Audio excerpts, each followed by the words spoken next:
Hey guys, just wanted to come on real quick before the episode officially begins and let you know that part of the song you're about to listen to before the episode starts is called Over Your Head by my guest, Brianna Carmel. It's a very fucking awesome song, and just like the song, I feel like this is a pretty awesome episode. It's very deep, I'd say, and Brianna gets very personal within this, which I thank her for. I feel like it's the most honest episode I've ever done, I must say. So I hope you all enjoy it as much as I enjoyed recording it and, participating within it.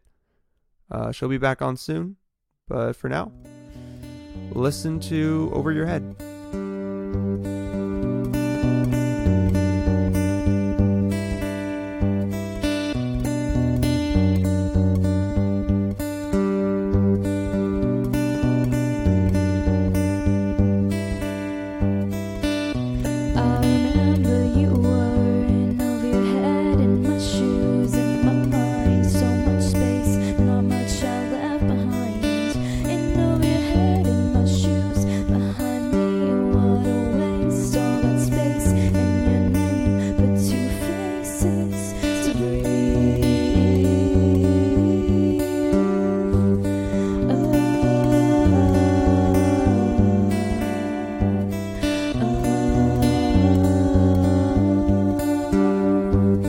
Hello everybody and welcome to this 30th episode. Can't believe we're on episode 30, dude. Like what? That's weird. I hate that. I really do hate that. Episode 30 of the Closers Podcast. I'm your host, Mark Alvarado. And today I have a very, very, very, very, very special guest. But before we get to her, I must say, please follow us on Instagram at The Closers Podcast, on Facebook at Closers Podcast. And we have a YouTube channel. Please subscribe. It helps the channel out. If you subscribe, obviously. We have videos of each episode with a little visual. If that's your thing, go ahead and subscribe. And without any further ado, I have my very talented guest here, Brianna Carmel of 916 Growth Gigs, a Sacktown icon, I would say. Oh, gosh. That's so sweet. But yeah, how are you today? I'm doing all right. Thank you for having me on. Oh, yeah, of course. Of course. So... how are you doing? Pretty good. I'm pretty nervous. You're nervous? Yeah. Yeah, most people are. Edge. That's okay. That's right. You'll loosen up a little bit. Yeah. So you do music, you're a musician, right? Mm-hmm. Is there any other type of art that you kind of dabble in aside from that, or? Not too much. I do a little bit of I have a YouTube channel as well. Oh, really? And I do a little bit of video editing, which I find fun. That's cool. Yeah, just random covers and stuff like that. Oh, okay. What's your channel called? Just my name, Brianna Carmel. Brianna Carmel? Yeah. Please subscribe to her channel as well. Yes. Helps out everybody. We're yeah. a community. Mm-hmm. You got to do it. Yeah, so I do that and I post covers. I was doing it once a week for a while, and now I've been working and stuff, so now it's maybe once every couple weeks or so. Okay. But yeah. What have you covered recently? Any notable names? Yeah, I recently covered a Paramore song. Really? Which one? Just one of have you listened to their self-titled album? Yes. So I did one of their ukulele tracks, Moving On. Okay. There you go. Yeah. Did you do it on ukulele as well? Or? Yeah, I did. Oh, nice. That's cool. Yeah. I've never played ukulele before, but I've heard it's people that played guitar have struggled with it. At least the ones that I've known. What do you have to say about your experience playing? Well, honestly, I don't know too much of what I'm doing on guitar or ukulele. Oh, really? But yeah. However, it's not like I don't know what I'm doing at all, but right. I found it to be a pretty easy transition just because, I learned ukulele literally by just picking one up in a music shop, and it had the chart of the ukulele chords on the wall, and I looked up the chords to the Paramore ukulele songs and stuff, and other stuff, and just kind of taught myself how to play those songs just by looking at the chart on the wall. Oh, okay. Yeah. Wow, you just used your eyeballs to learn. Yeah. What a crazy method. Wow. I guess so. How long have you been playing for? Not just ukulele, but just music in general. Well, I've been playing guitar since I was put in a guitar class in 8th grade. Oh, really? Yeah, and I'm 21 now. Oh, so, okay. There you go. Yeah. And I think I picked up ukulele that summer. Oh, okay. If not, like, possibly this year after that, okay. actually. So you started playing both around the same time. Yeah. That makes sense. Okay, because a lot of the guitarists that I've talked to that have tried to play ukulele, like, they've been playing just guitar for a long time, and then they try to pick it up. Yeah. And it's, like, hard to switch. Yeah. So that makes sense. Yeah. With your music and stuff, was it something that your family kind of, like, put you into, like, forced you to do, or no, not at all.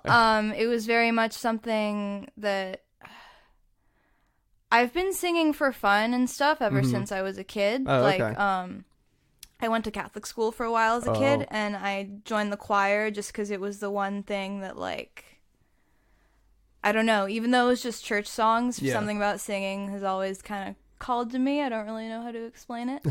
But yeah, I started in, like, my elementary school's church choir, and then did that for a long time, and then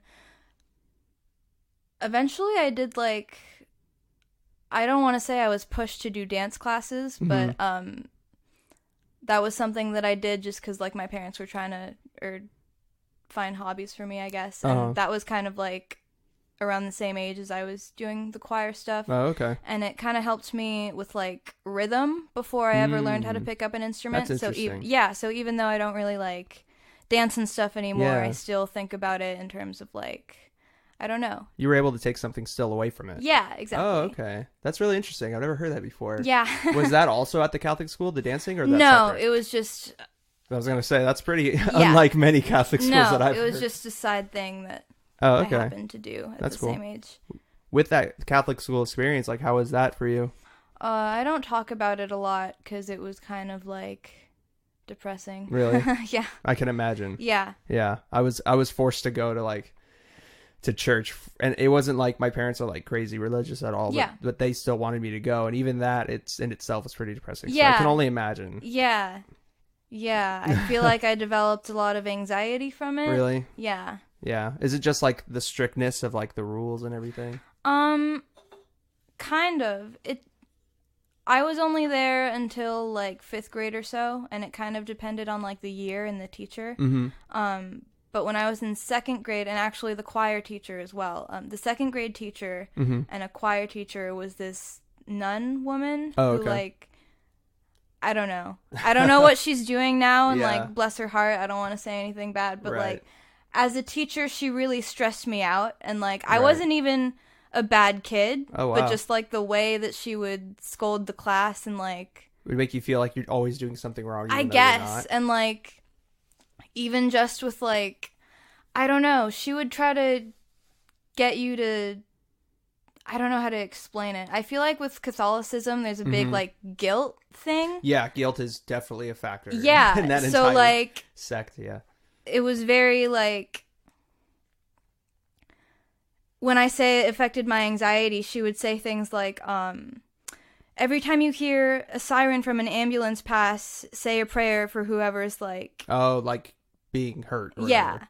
Oh, okay. So you were and always... like... So pain was always something that was brought to the forefront. Yeah. Okay. And like... I don't know. Just things like that. That makes sense. Yeah, no, I can definitely relate to that. I've had many experiences, and that's why I kind of pushed back on that whole thing when I got into my teens, which I assume you did as well. Yeah. To a degree. Yeah. Yeah. What about as you started growing up, like the music that you listened to, did it also kind of go along with that kind of pushing back mentality? Eventually it did, yeah. Yeah, I feel like when I really started getting into music, I don't know. I was always pretty into like Disney Channel stuff? Yeah. That's I love that you read my mind there. That's so funny. Most people are. Yeah. Like, especially our age, like, what a time to grow up with, like, those Disney Channel shows. Yeah, like, in particular, I don't know. Like, as a kid in Catholic school being in choir and stuff, I really, like, Hannah Montana was kind of my shit. Yeah. And from there, I'm trying to think of exactly when I started listening to like alternative music and stuff. It was probably, I don't know if this is a coincidence or not. I truly can't remember, but like when I made the change from Catholic school to public school, I'm pretty sure is when I started listening to more like alternative stuff or whatever. Green Day's American Idiot was a very big album for me. It's a classic. Yeah. And let me think. So like a lot of more pop punk stuff, like early 2000s, late 90s. Yeah, and also like Paramore and stuff, like I said. Yeah. That's cool. Yeah, Paramore was a big one for me, actually. Paramore. Yeah. Haley Williams is awesome, so it makes sense. Yeah. What songs do you remember like rocking out to in your bedroom, like when you were younger? Oh gosh, just like that whole first album, that whole Riot album, like basically. Yeah, like Riot, Brand New. I loved all their albums. Honestly, they're probably like one of my favorite bands. Oh yeah. Yeah, I don't even know. I really love all their songs. Oh yeah, with that whole transition from Catholic school to public school, how did your music? Not just like your taste in music, but you like performing or like getting into bands and stuff like that. When did that start taking off? Did it also take off around the same time? Or? No. Let me think about that. So I started playing in bands a few years later. Let me think. Yeah, because I left Catholic school in 5th grade and then finished elementary school and public school and then went to middle school. Right. And even in middle school, I was still pretty... I actually auditioned for America's Got Talent at one point. Really? I did not make it past the first How was that process? Wow. The first thing is like this is 7th grade, you must understand. Super, super little. It was a room with a camera, and that's pretty much it. There weren't even any actual judges in the room. Jeez, talk about anxiety. That's weird. So that's hella weird. I sang Face Down by the Red Jumpsuit Apparatus in a room with a camera, and I did not make it past the first round. Yeah. If you can even call it a round, I don't know. But it's like the tryout thing? Yeah, okay. Exactly. Yeah. So that was 7th grade. 8th grade, I get put in a guitar class and start learning how to actually play guitar. And then that summer, I found out about this music program. I don't know if you've heard of Stairway to Stardom. Yes, I have. Yeah, so it's this local music program run by a local music store called Skips Music. Skips Music. Yeah. It's basically like a kids' battle of the bands where a bunch of kids and teens audition for this program, and you fill out this form and you tell them like what you play and what music you like and what bands you listen to and like what your goal is to be in a band basically, and they group you in bands. Oh, they group you? Yeah, they group you. That's interesting. You can't, I think there's an option to like sign up with a friend, but like you can't just come in with a band already. Like they're gonna group you with a band. And you have the summer to like write some songs, and at the end of the summer or at the end of the 8 weeks or whatever, there's like a big Battle of the Bands concert. Oh wow, where do they do that? When I was in it, they were doing it at the Crest Theater. Oh, okay. Now they're doing it at the Quarry Park Amphitheater in Rockland. Oh, I interesting. believe. Very interesting. Yeah. It's kind of out there. What a venue. Like, you have all these new venues in, like, Midtown and stuff, you would think, but I don't know. Well, they gotta, I don't know. They probably want something that's kid-friendly. Probably. That's true, yeah. They're still kids, right? Yeah. Yeah, you can't have them play at, like, some random place. Yeah. That's interesting. How was that experience, the Stairway to Stardom? It was cool. It really, I don't know. It was my first experience, like, working with other people, and I had wanted to write music for so long that, like, writing lyrics came really naturally to me. Really? Like, I had so much that I wanted to say that was just, like, built up, like, you know, family problems and all the teen angst and of course all that stuff. So, you know, 14 years old, yeah, you know. What were a couple songs from that time that you remember? Like titles or like just like the themes generally. Oh gosh. I'm trying to think. I wrote a song that was basically about, I feel so weird saying this like publicly, No, but you're good. it was basically about You're among friends. It was basically about like my struggling relationship with my dad and like how that affected me and like yeah, I don't know. It's funny like talking about now because my relationship with him has improved like, that's considerably. Good. Yeah, but like at the time it was something growing up deep. it was really hard. Yeah, like there was a whole divorce custody battle thing that like really affected me, and I kind of felt like he was trying to control my life, and it was a big thing. Yeah. So I felt very trapped, and I wrote about it. Well, that's good. That's one good way to cope with everything and come to terms with everything. Yeah. Did you perform that at the Stairway to Stardom? I did. Yeah. Wow, that's it was really the first song I ever wrote. Wow. Yeah. That's interesting. What did you find it pretty easy to work with everybody, like to bring forth your ideas and everybody was receptive to it? Or I was really lucky my first year because I got placed with a band that, I don't know, everyone just really clicked and everyone was really talented. The song like came to be like in terms of instrumentals like by the time the first practice was over, if I remember correctly, and it like so I just had this song like handed to me basically. Wow, that's really cool. Yeah. So and I just wrote to it, and nice. You know, they didn't really care what it was about. They just wanted to play. Yeah, as long as the stuff was getting done, you know. That's cool. Do you still keep in contact with any of those people today? A couple of them.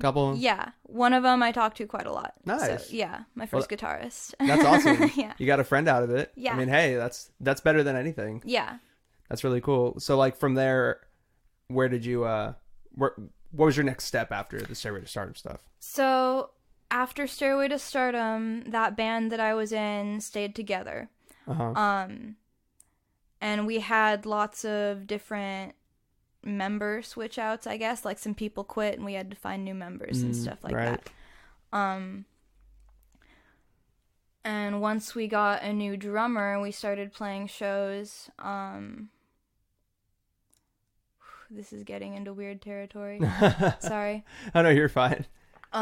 Basically that band, we had this drummer come in. And we continued playing like the typical teen angst, pop punk, emo stuff for like probably about a year or so. And then eventually the drummer switched to guitar. And kind of started to have more of a say with like the writing and stuff. Oh, okay. He wanted to hand it in. Yeah. And by that point, things were starting to take a more, like, I guess, progressive is the right genre to say. Oh, it was more proggy? Yeah. Oh, okay.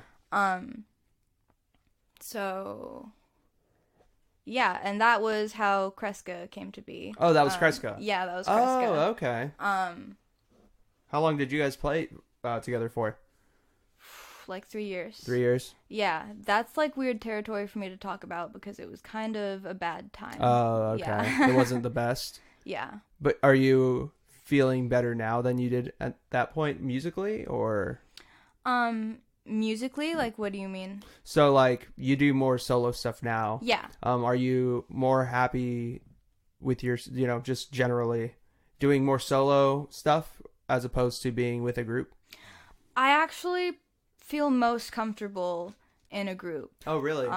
Yeah. So like maybe I should get back to, I don't know. Let's see. Yeah. I guess I've just been kind of unfortunate. Like both the bands that I've been in were not the most healthy circumstances. Gotcha. So like it's not necessarily my own choice that I'm primarily playing solo right now. What are some things that you like have taken away from your solo experience though? Like have you seen yourself kind of grow more as just a singer-songwriter / musician, or Has it been one of those things where you're just kind of biding your time until you find the right fit for you? A little bit of both. Okay. Yeah, I think I'm definitely learning how to... I was saying this on Twitter the other day, like, accepting support. Like, this is so weird to say, but, like, Kreska's goal was very much to, like, become famous. Right. And I don't say that a lot or talk about it a lot, right. but that was, like, our thing, and that's part of what I found to be kind of unhealthy about it. Cause that was the main driving force behind it, basically? One of them, at least, like a big one, at the very least. And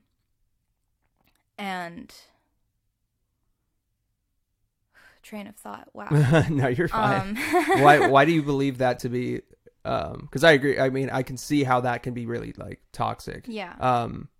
Why do you think that that's such a toxic thing to want to become, like, famous? I don't think it's... answer that. If you want to say whatever you're going to say. That's okay. Well, your question helped me remember what I was going to say. Oh, perfect. Yeah. Wow, I must be a great host then. Wow. I don't necessarily, like, if it's someone's goal to become famous, I'm not going to judge them for it or anything. But just, like, for me, it was a really, like... I don't know. Like, just because of the person that was... the writer of everything, I get, like, I don't know what to call it, like, the producer, the person that, like, everybody came to for ideas, kind of. Is that what you're saying? Yeah. So the person that wrote everything, would make, I don't know, practice was a very intense experience. Like, basically, if we didn't perform perfectly during practice, then it was like yelling fits and and then I can see the toxicity of that situation for sure. I've been in bands too that have been like that. I have a lot of residual anxiety just about, like, I don't know, just about, like, making minor mistakes and, like, so would you say, like, that along with maybe coupling that with the whole, like, Catholic school thing kind of built upon itself, would you say, a little bit, or, like, over time? Or is that something that you just kind of I mean, I have issues from, like, a lot of traumatic things that I've been through, so, even, like, ooh, this is weird territory, even, like, I've been, like, not sure how to address the person who wrote everything because I was also in a relationship with them. Oh, okay. So that kind of complicated things even more. That makes a lot more sense. Yeah. Okay. Got it. Yeah. With with your separation from Kreska and now that you're a solo artist, how did you come to know, like, everybody in the whole, like, Sacramento, like, house show scene? Kind of through Kreska in a way. Oh, really? Well, that wasn't, like, because we were a part of that house show scene when we were, like, a thing. Oh, okay. Got it. Not, like, we never played at Casa de Chaos, unfortunately. Oh. But, we would, like, throw house shows, if we couldn't, like, I don't know. I guess if we wanted, like, the freedom to do whatever we wanted, then we would throw a house show. Oh, that's cool. Yeah. So, like, meeting everybody from, like, Bart's house and, like, I met North Pole and... Yeah, I met Jib by, like, at a Kreska show. We played a show with his old band, Sonder. Oh, yeah, Sonder. Yeah. So, that's how I met Jib. Wayne Jetski played our album release show. Oh, nice. And that's how I know Wayne Jetski. That's cool. And then, of course, from there, you know, Dandelion Massacre. Then. Yeah, exactly. So it's just, like... the dominoes just kind of fell for you in that way. Yeah, that's and cool. It was really nice because even, like, I don't know. I feel like I found a community of people that was... Because I've been writing with Josiah from Wayne Jetski and stuff, and, like, I don't know. That experience is just so much more... like, relaxed. Yeah, like, at ease. like no pressure or anything. Like, Because that's what music is supposed to be. Yeah, no, it's supposed so to be fun and yeah. I was for such a long time. I was used to either like negative feedback or very little feedback. Oh, okay. So like,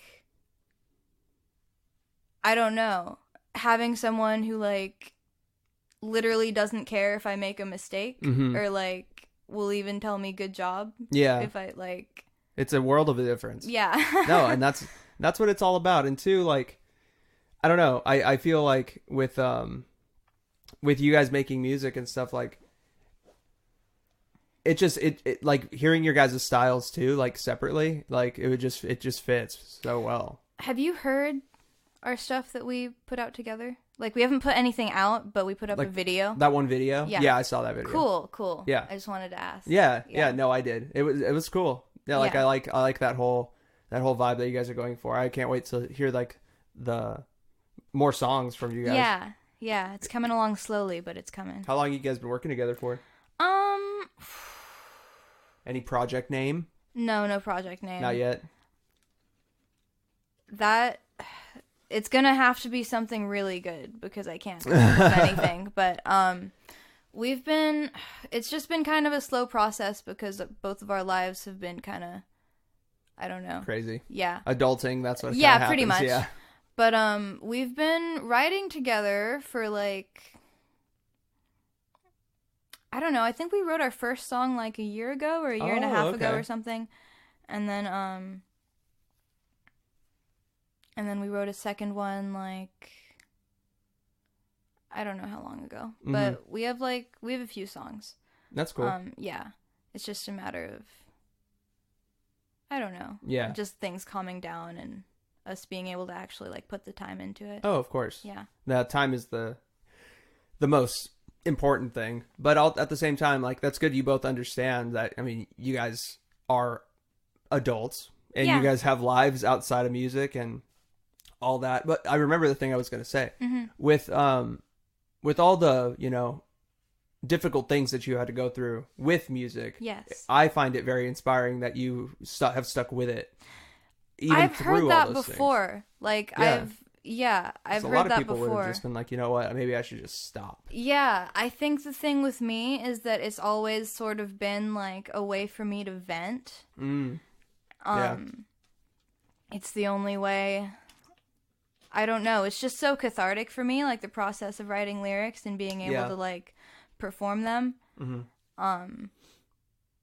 I don't even think about it most of the time, but like it's funny because I'll play and like people will talk to me and like tell me that they think it's cool that I'm being so vulnerable or whatever. Yeah. And I'm not even trying to like do anything. I'm just like do you do it just because it's fun? Yeah, well, because it's fun and it's cathartic and it's like, I don't know, a weird release in a way, I guess. Yeah, I mean, when you sing a song that you wrote specifically that has a specific meaning to you, and you're able to put that passion into it, and like you said, release that emotion. I mean, there's nothing like it. I can definitely relate to that for sure. Yeah, and that was another thing. Like, I don't know. Something that I've been thinking about recently is that like with Kreska,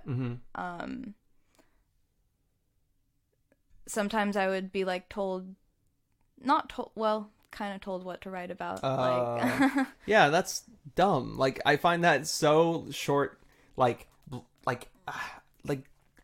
just hate that idea of like restricting somebody's creativity. So, like, don't talk about this, don't write about that. Like, that doesn't make any sense. Yeah, I mean, it's not like I was never necessarily, like, censored. Oh, okay. But, like, I don't know. I just know that, like, there were times when, like, Kreska had a song called Suicide Song. Uh-huh. That was, like, I remember my ex saying to me, like, write about, write about that specifically. Yeah. What? Well, the concept was, like, it was supposed to be, like, an album of me spewing my guts, basically. Yeah. And I feel like from there it kind of became like, I don't know how to explain it. Like, I just remember feeling uncomfortable because, like, I didn't necessarily want to write about, like, those feelings, even though... Because those are, like, really, really personal things. And, like, I'll write about personal stuff, but, like, I don't want to sing about that like, if my parents are there, you know what I mean? Yeah, exactly, That's a whole nother, like, level, like, talking about, you know, some, like, teen angst type of stuff. That's one thing, but, like, straight up suicide. No, that makes sense. So, like, I'm pretty sure, like... We did play it a few times, but I don't know, like... Yeah. That's just one example. But, like... I forgot where I was going with that. I had a point. But, No, you're good. Yeah, I guess... Oh, it's just, like... I don't know. It's just nice to be able to... really write about whatever I want, I guess. Like... I don't know. Just the lack of... It's nice to not, like, feel so controlled anymore. Oh, yeah. Nobody should be controlled. Like, especially if you're an artist. That's kind of the last thing that you need. I feel like it kind of gets in the way of the creative process. Speaking of the creative process, though, like, what is your process of writing a song? Do you start with chord progression and then you move into lyrics, or do you go straight lyrics and then fit that into the chords, or mishmash both? Or... It depends on... Well, I guess for my solo stuff specifically, it's usually guitar first. Guitar first. But, I kind of do a weird, like, I almost do them both at the same time. Like, I'll start playing something and a melody idea will come to me pretty instantaneously most of the time. So I kind of write both as I go. Okay. Is it melody, like vocal melodies? Yeah. So with the vocal melodies, do you kind of, like, hum it out first, or do you, like, try to think of a lyric to spark the melody? I usually hum it out first. Hum it out? That's cool. Yeah, and... Sometimes lyrics will come to me right away, but it just really depends on, like, I don't know, the song or the mood or That makes whatever. sense. Do you ever go into a song, like, wanting to write about something, be like, I want to write about this? Yeah, I do. Yeah. Do you do that more often than not, or, like, is it just kind of whatever happens? A little bit of both, honestly, yeah. That's cool. Is that the method that you and Josiah are kind of doing out in... the project that you've been working in for like a year? Is what the method? Because Josiah lets me do whatever. Like yeah, like do you carry the method that you know, how you like to write songs? Is that what you guys do too? Or oh yeah, pretty much. Like, writing songs with Josiah is pretty much him just, like, I don't know. He'll start strumming chords and trying to figure out what I think sounds good. Oh, okay. And I prefer to have, like, the skeleton of the song worked out so that I can write to it. Yeah. Which is kind of different from how I work solo. Mm-hmm. Like, if I'm writing with someone, I like to have the whole song done before I start writing lyrics. Yeah. So, like, he'll start working on chord progressions and, like, transitions and stuff, and every step of the way it's so nice. He'll be like, does this sound okay to you? How do you think we should transition here? Like, is this a good transition to you? So it's 100% collaborative. Yeah, that's really cool. Yeah, no, I really, like, even in bands that I was in after Kreska that like weren't as bad, it wasn't that positive of an experience. So, like, it definitely takes somebody really mature to do that, because people get so caught up in what they want, you know? Yeah. And they don't think about the other members of, like, their group as people even. Yeah, no, I very much appreciate having someone who, like, supports my vision no matter what it is. It's, like, really nice. No, that is really nice. You also put on shows too, right? I do. That's what 916 Growth Gigs is. Yes, it is. I should have said that in the fucking beginning. Oh, that's my God. Okay. But yeah, when did that start? Like, putting on shows yourself and hosting things like that? I checked my Facebook today to be sure because I couldn't quite remember. So apparently, sometime in April 2017 is when I started. Really? Yeah. Wow, quite a while then. Mm-hmm. Do you remember your first show? How was that first experience, like actually doing it for the first time? It was pretty successful from what I remember. Yeah, let me think. It was at Cafe Colonial. Because I used to work there, and so it was kind of like my home base when it was like their old management. Yeah. So I threw a show there. Who was on it? I know Flight Mongoose was on it. Oh, okay. Have you heard of them? Yeah, I have. Yeah. And that was like... Haven't heard of that name in a while, but yeah. Yeah. They're like super good. Yeah. I feel so bad. I think Cardboard Houses is another band that was on the bill. I've heard of the name. Yeah. I don't think I've heard their music, but I've heard the name before. Yeah, I don't know if they're still together or not, but they're another band that's really good. Yeah, they were both on it. A couple other bands were on it, but I can't recall which bands at the moment. No, it's all good. And it was a much better turnout than I expected. I don't think it was even like... It was probably like 20-something people. Oh, but nice. for That's me, not bad. yeah, like for me, for my first show, I was like, oh my God, you know what I mean? Yeah. But yeah, I started doing that just because, because like I said, I worked at Cafe Colonial. Right. I was working door, and eventually, I started helping out in the kitchen too. But yeah, I would work door for all these shows under their old, when they had their old management. Yeah. And like, because I was there like all the time, people would ask me all these questions like about, I don't know. I was trying to think of like specific questions that people would ask me, and I honestly can't remember. Like just basic ones? Like how do I play a show here? Or like stuff like that? Yeah, basically stuff like that. And it would happen so often that I was like, I bet I could help out so many of these people if I just started doing this too. Because like a part of it was that I really wanted to... I feel like a lot of show promoters, and not to like knock them for this, of course, yeah.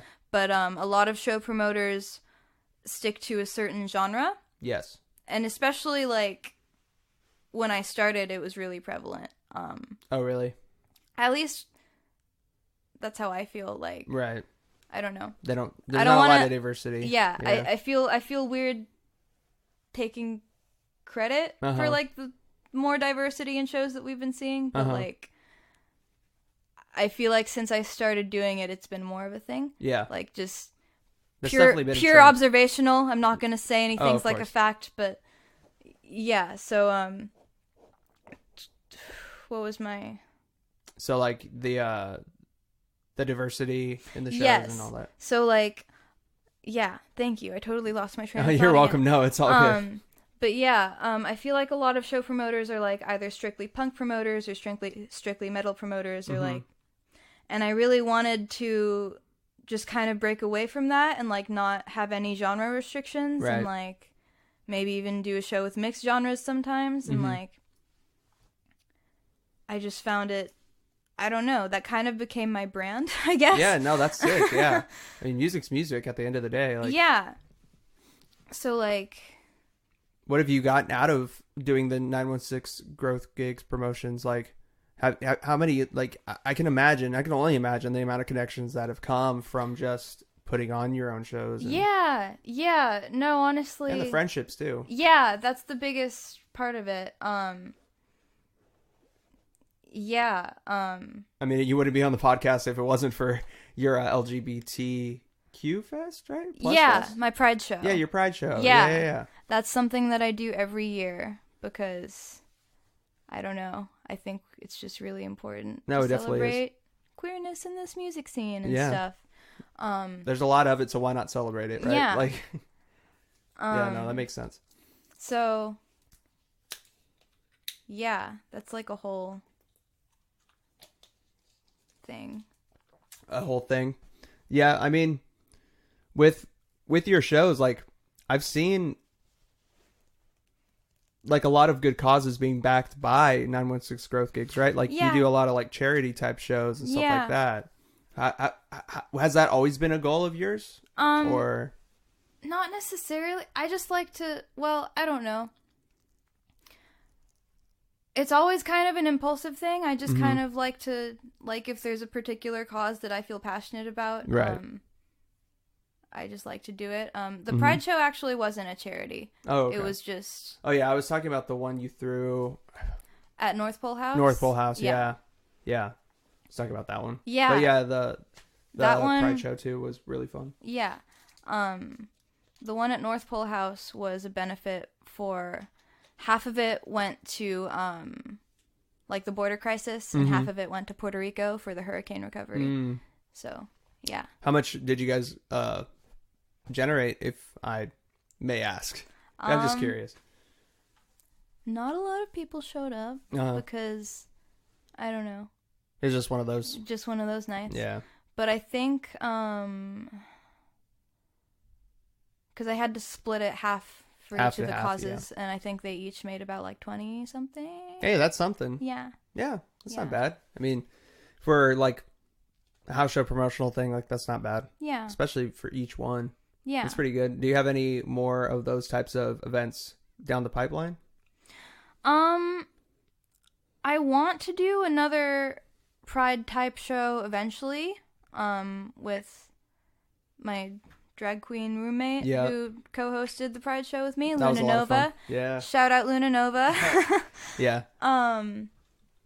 But yeah, I don't know. It's just a matter of us both finding the time, really. Like, again, adulting and stuff. Oh, of course. But, yeah, I want to, because that was something that we talked about, like, since the Pride show that we threw wasn't a benefit, it would be cool to do another one that was a benefit. Yeah. Would you guys wait probably until next June to do that, or maybe just like whenever? Not even wait for Pride Month, but just honestly, whenever the time is right. That's I cool. don't know when it might be, but when it happens, it'll happen. Oh, definitely. Know. Yeah, definitely. With speaking of 916 growth gigs, you actually have your 916 Fest. Yeah. Coming up soon, right? That's another... Yeah. That's kind of... I like to think of it as a celebration of all the connections I have made over the years that I've been doing this. That's a cool way of looking at it. Yeah. I like that a lot. So, yeah, there's no Facebook event for it yet, because I want to get the whole lineup, like, finalized before I do that. Right. But, it's happening... November 17th at Cafe Colonial. Woo! I believe doors are gonna be at 6 p.m.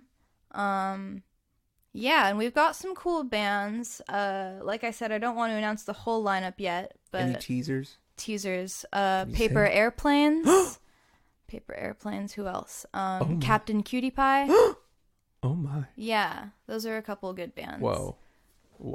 Yeah. That's crazy. I can't wait. I will be so... I just don't understand how anybody cannot be there.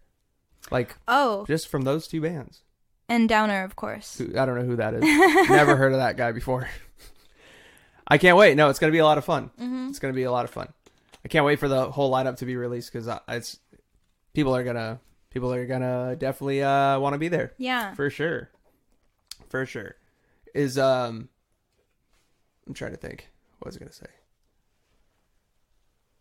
With the colony now being under like new management and stuff, how has that kind of affected the scene itself, the whole community, like with show booking and stuff? Do you feel like the management is kind of like, is it easy? Is it just as easy to get a show there as it was before, or is it a little bit different? I'm trying to think of what I can say about this. Let's see. I guess you could just be like, yes or no. Yeah. I guess you could be that simple with the response if you really want to. Well, but I think,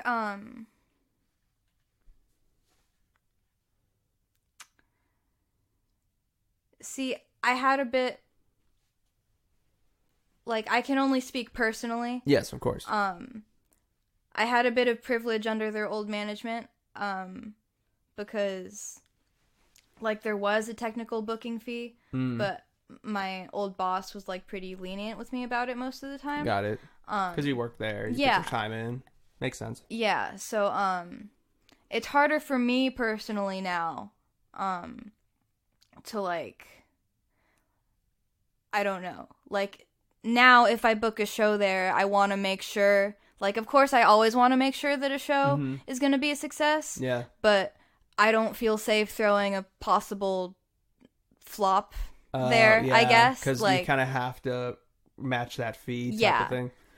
That makes sense. And that's no, like, you know, they got to run their business or whatever. Oh, of course, yeah.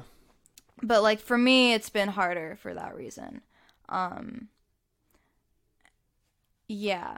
I guess that's my answer to that question. Perfect answer. Yeah. Lovely. No, that was awesome. But with the with those fees and stuff, like I've been hearing from like other, you know, people in the scene, in the community, that like those fees have like gone up a little bit more recently.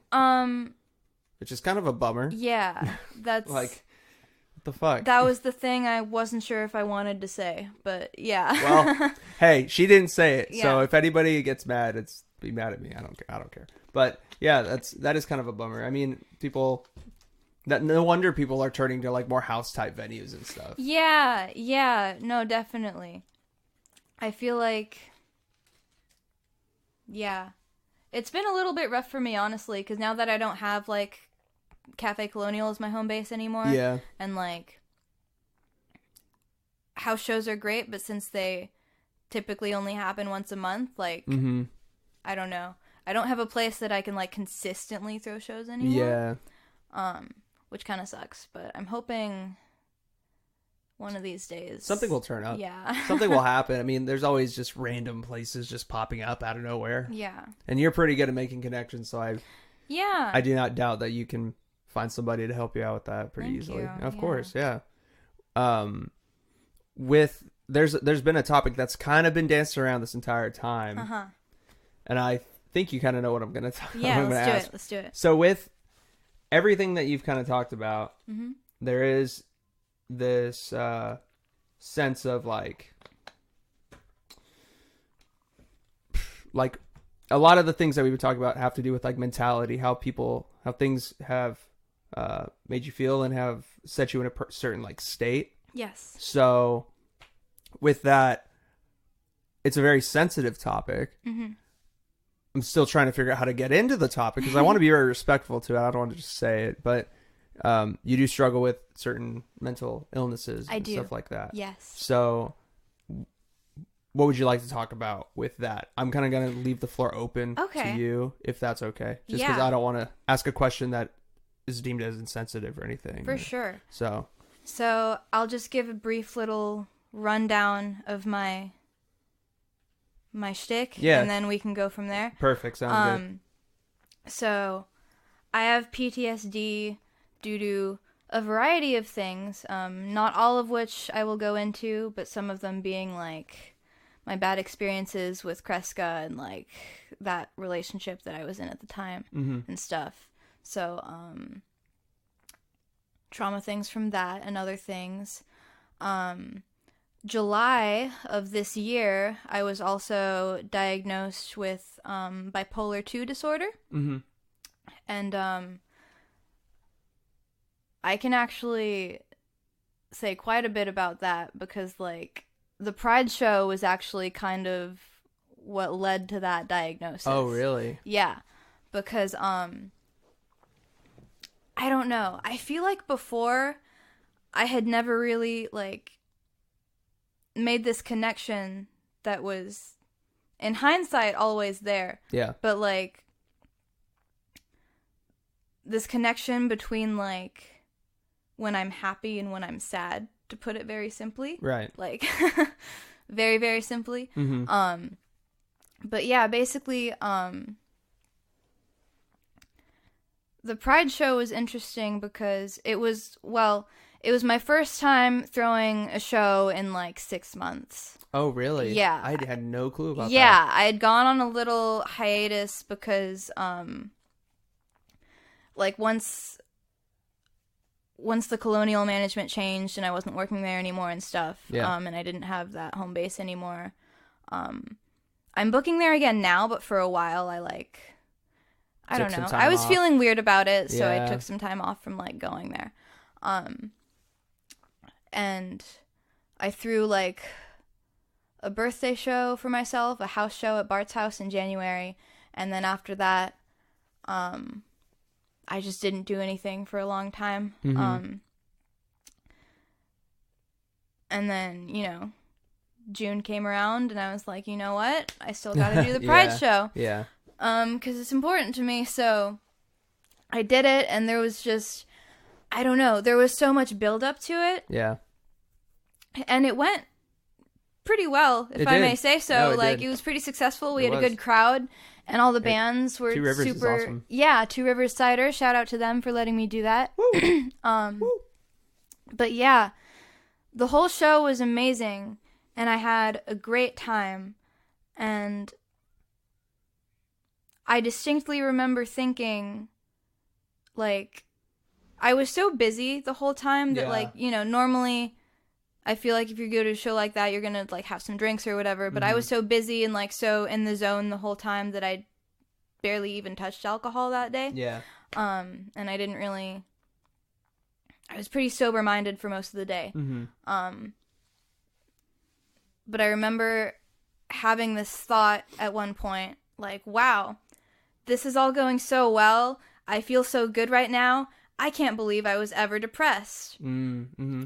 And, like, I just kind of rode that high for the time that, you know, the show was happening. Right. And then the show ended, and I went home, and about a day later, it was like a switch. Oh, wow. I got very, very depressed, like borderline, like suicidal thoughts and stuff.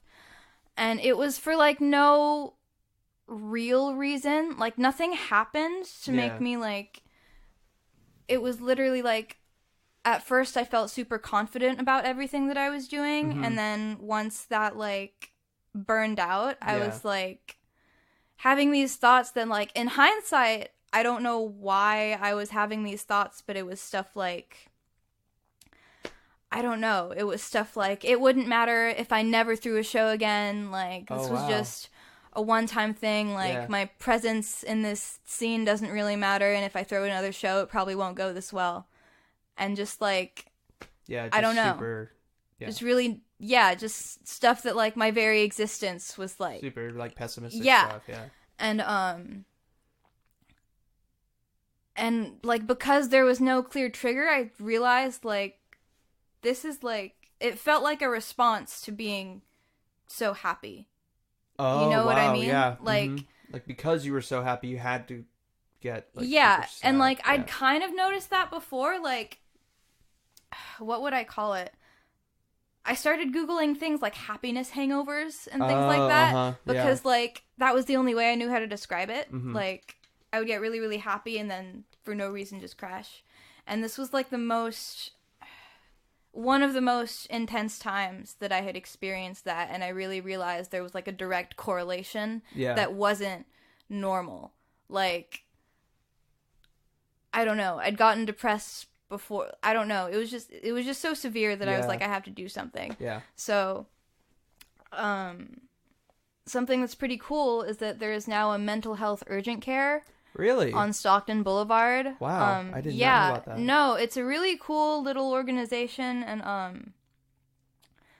I went there and I told them about, you know, that and like my history of symptoms that were similar, and they told me I was bipolar, and they I went there all on the same day?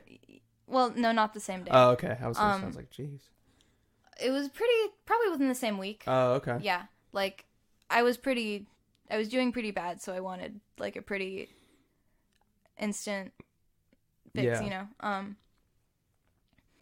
But yeah, I went there, and I was looking for, like, medication, and they helped me get medication, and they diagnosed me, and they, gave me a referral to, like, see a therapist, and, like,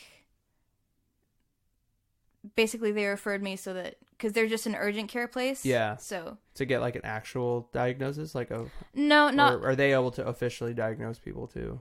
They can officially diagnose people. Okay. They have like psychs and stuff. Okay. Like they wouldn't. Yeah, they have actual doctors that can like Okay. diagnose you and give you Gotcha. medication. So like I was given a prescription there, but it's just like a once. Like they can't refill it. Okay, so for further treatment, basically. Yeah, for further treatment. Got it. For further treatment, I was referred somewhere else. Oh, okay. Yes. Wow. So yeah. How was that, like, receiving that news? How was that? At first it was like kind of surprising, just because I feel like there's this stereotype for what bipolar is. Yes, definitely. And like the thing that I didn't realize about it is how much of a spectrum it is.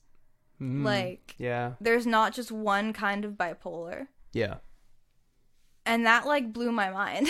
Really? I don't know. Like, yeah, I didn't even really know about it until I took a psych class. Yeah, in there's college about like it. yeah. So yeah, I'm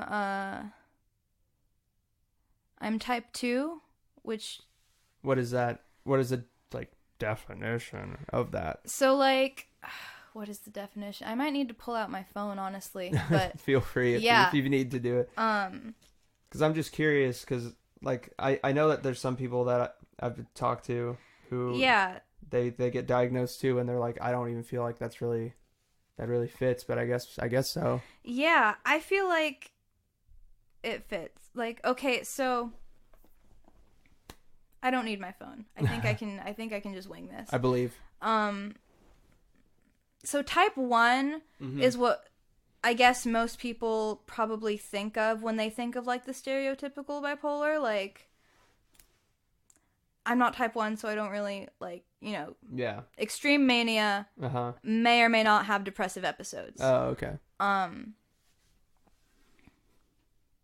mania comes in episodes too or whatever. But, Right. With type 2, instead of full-blown mania, there's this thing called hypomania, which basically means like smaller or little mania. Oh, okay. And depressive episodes, like, for sure, I think. Yeah. I might need to fact check that, but yeah.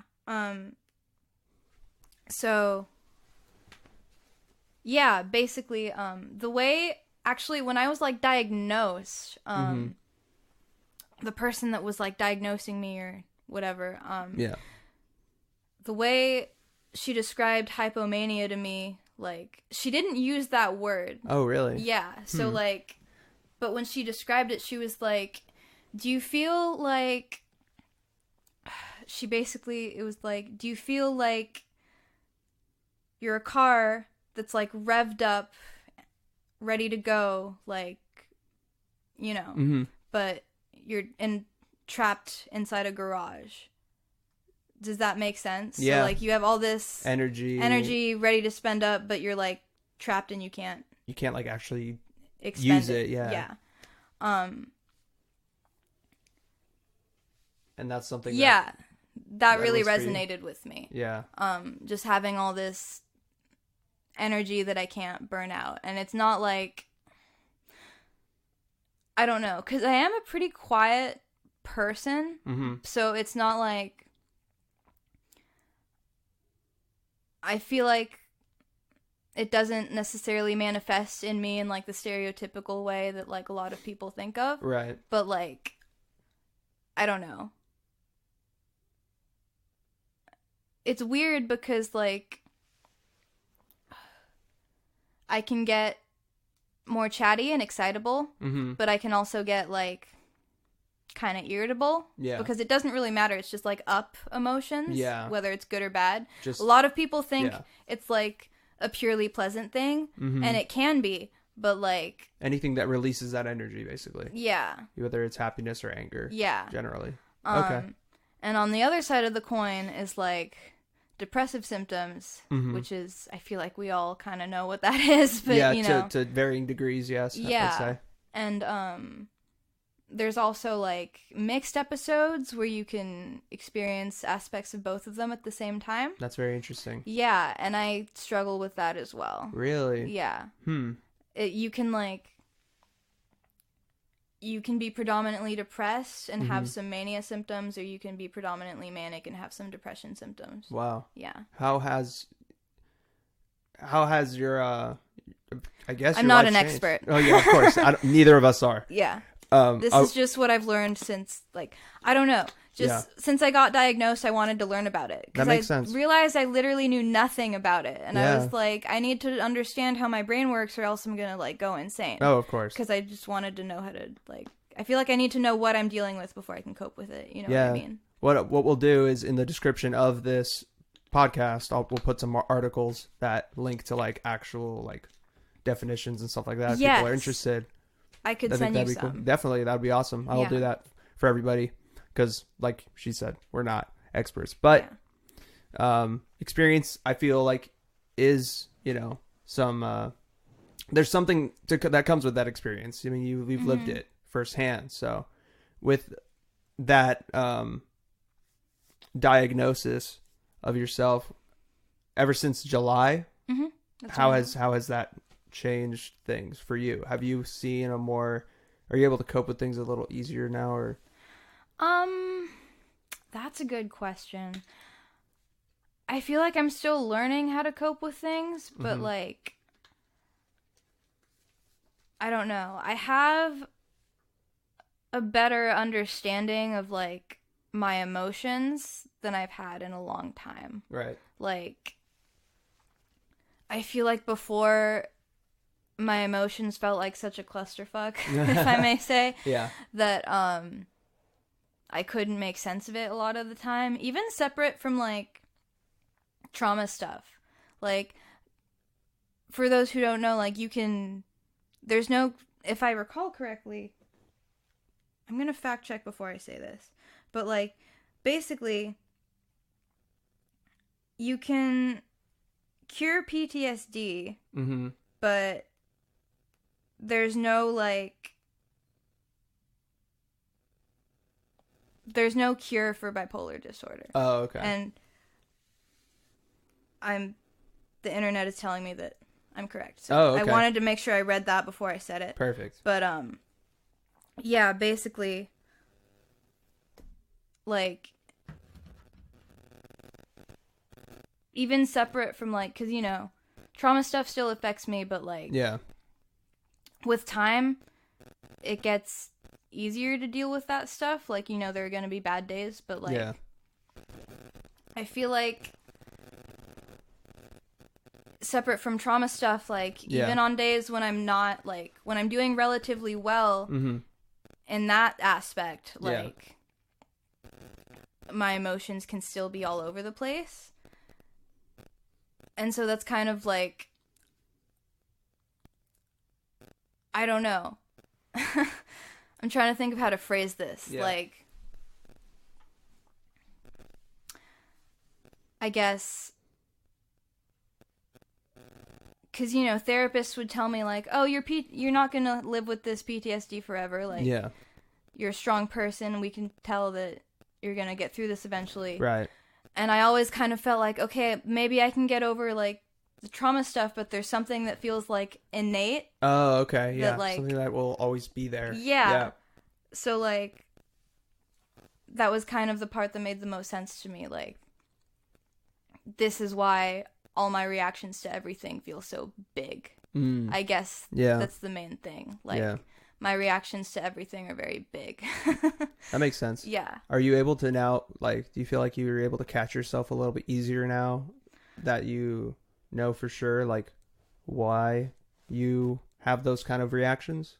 You're able to calm yourself down a little bit, or is it still something that you're trying to grasp? It's a process. Yeah. There are things that I'm doing better at and things that I'm still, like, working to be better at. But, that makes sense. Yeah. With, like, other people out there that are listening to this that, you know, maybe they didn't realize that they had the same type of symptoms you had at the time, or even now, I guess. But what would be your advice to them to take those steps? Because I know I'm assuming like it for can be listeners who are like, this sounds like me, basically. Mm-hmm. Yeah. I don't know. I just see a doctor, basically, like, because I don't want to advocate like self-diagnosis or anything. Yeah, but of course. like, yeah, I don't know. If you think that's you, then I would recommend talking to a doctor about it. And yeah, because I know that I can imagine that it's a scary thing. Yeah. When you might have an inclination that your mind is not, normative, quote, big air quote, normative. Who is really normative? But, so like, when you went, did you have a support system? Like, did you have people in your support system telling you, like, yeah, you should definitely go, like, that's the right move for you? Or was it just all yourself? And if so, would it have helped you a little bit better to have, or a little bit more to have that support system? I had a pretty good support system when I went to do it. Yeah. Mm-hmm. I was pretty like independent in the way that I went about it. Right. But yeah. No, that's good. Because I know some people don't. That's why I'm just asking. Because, some people might be too scared to like actually do it because they don't have that or something like that. I was just wondering if you wanted to say anything to those people that didn't have. That's hard because I never feel qualified to like give advice. But, of course. Like, I feel like with your experience though comes a level of ability. Yeah, I guess.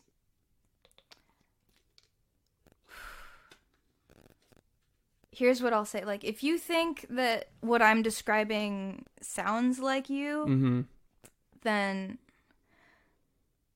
I would highly recommend at least getting a diagnosis. But if not that, just read as much as you can. Okay. And do inform as much. Yourself. Yeah, inform yourself, because, like, in my experience, being aware of, like, why my brain is the way it is and, like, why and how it works the way it does has been a really big help. And, like, with that comes, like, learning about different things that can trigger it and trigger mood swings or whatever. So, yeah, see a doctor and educate yourself. Yeah, makes sense. I mean, ever since you were diagnosed, I've seen that you've still stayed consistent, like with throwing shows and trying to stay active within the scene and everything. Yeah, it's funny. I feel like I mentioned that I didn't throw any shows for like 6 months. Yeah, that's not the first time I've like taken a little hiatus from, and I feel like now that I know I'm bipolar, every hiatus that I've ever taken kind of corresponds with like my depressive episodes and stuff. That's interesting. Yeah. But yeah, no, I'm trying my best to like keep at it right now. That's good. Yeah. Yeah. And then you have so you have that 916 Growth Gigs Fest, 916 Fest. 916 Fest. 916 Fest. 916 Fest 2. Yeah, because there was one last year. Oh yeah, because it's a thing. It's a series of fests. Of course. Silly me. But are there any other events coming up? Yeah. Well, one of them's a house show, so I can't say where it is. Of course. But I'm playing a house show on the 16th of November with a bunch of bands. There's so many. There's like 7 or something on this lineup. But yeah, a couple of them are some bands that we've mentioned, like Wayne Jetski and Dandelion Massacre. The homies.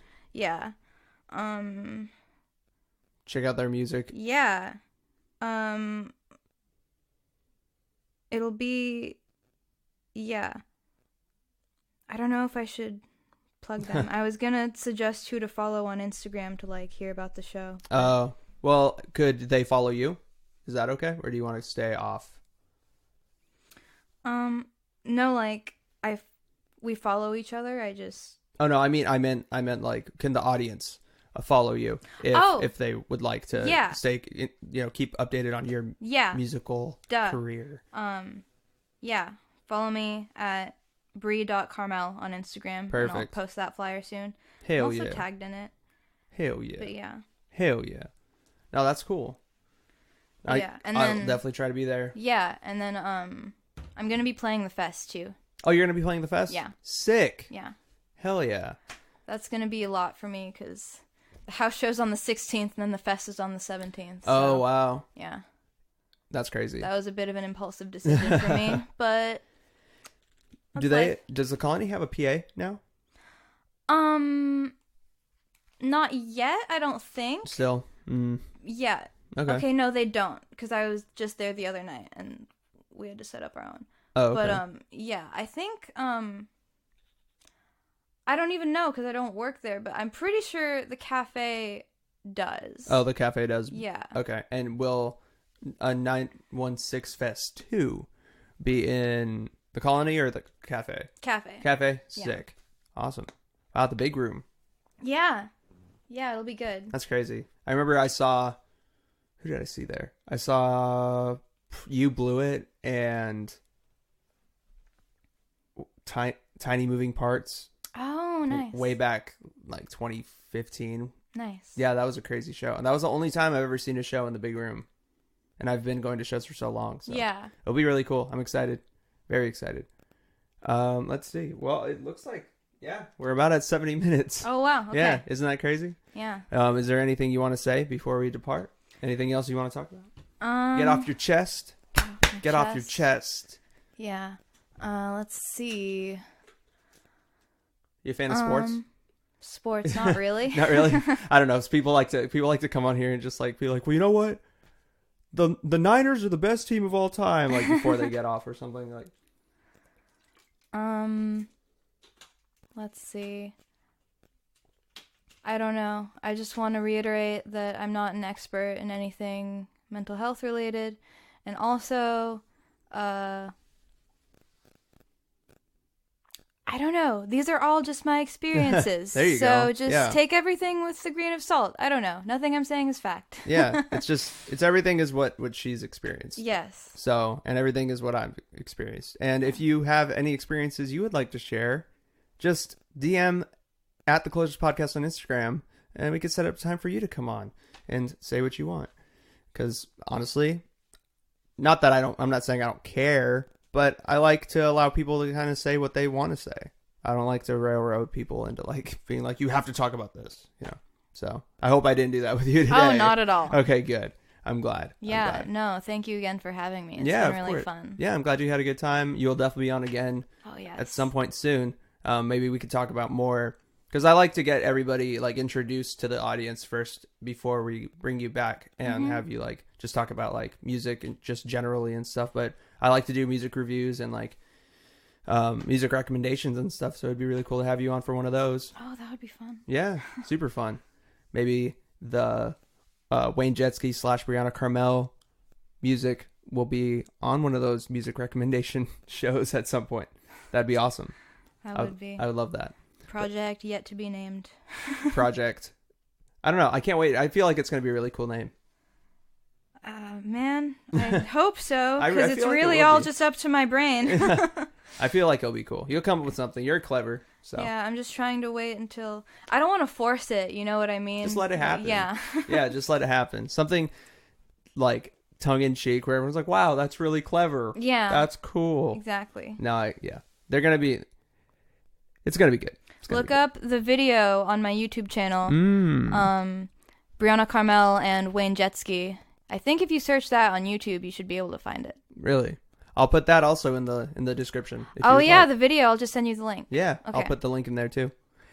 And yeah, please, like I said, follow us at the Closers Podcast on Instagram, at Closers Podcast on Facebook, and subscribe to our YouTube channel. Subscribe to Brianna's YouTube channel as well. Yes. Also, my music is on Bandcamp. Bandcamp. BriannaCarmel.bandcamp.com. Perfect. Yeah. It's some really cool stuff, man. And if you're in the Sacramento area or even, in Northern California and want to come out to a show, DM the Closers Podcast or Brianna Carmel at her Instagram, brie.carmel. And you can get the info that way. Yes, sir. Yes, sir. So without any further ado, we'll bid you an adieu. thanks for coming on again. Yes, thank you for having me. All right, we'll see you later.